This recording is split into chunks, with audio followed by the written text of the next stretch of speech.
Colour নিয়ে experiment করতে সত্যি কথা আমি না এখন নিজেকে নিজে এক্সপার্ট বলে মনে করি। আজকে যে কেকটা বানাচ্ছি এটা ছিল অরেঞ্জ ফ্লেভারের। আর এটা হচ্ছে আমার পুরনো এক কাস্টমারই আমাকে অর্ডারটা দিয়েছিল। তা সে আমাকে বলেছিল সবই তো ট্রাই করেছি, বাট তুমি তোমার পছন্দ মতন একটা আমাকে একটু সাজেস্ট করো। আমি বলছি এখন যেহেতু উইন্টার, তা তুমি এখন অরেঞ্জ ফ্লেভারটা ট্রাই করতে পারো, দারুণ লাগবে খেতে। যাই হোক না কেন, সে আমার কথা মতো অরেঞ্জ ফ্লেভারটাই নিয়েছিল। আর এখানে ক্রাম কাটিং করা কমপ্লিট। আর আমি চামচ গ্লাস কিচ্ছু নিয়ে বসিনি বলে আমি ডাইরেক্ট কিন্তু জলের ঢাকনা দিয়ে কিন্তু জল দিচ্ছিলাম। যাই হোক না কেন, এই যে কালারটা দেখছো, এই অ্যাশ কালারটা আমি এনেছি পিঙ্ক, ইয়েলো আর তোমার ব্লু দিয়ে। সবগুলোই তোমার ওয়ান ড্রপ করে দিয়েছি। কালারটা কি মিষ্টি দেখতে লাগছে না?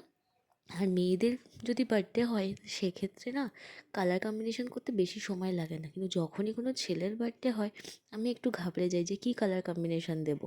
তাই জন্য একটু এক্সপেরিমেন্ট করে এই কালার কম্বিনেশনটা দিয়েছি। আর ওপরের ডিজাইনটা আমি 1M নজল দিয়ে করেছি। নিচে 1M দিয়ে স্টার দিয়ে করার চেষ্টা করছিলাম, কিন্তু দেখলাম ডিজাইনটা ভালো লাগছিল না। তাই আবার নজলটা চেঞ্জ করে মোদক নজল দিয়ে একটু ডিজাইন করে দিলাম।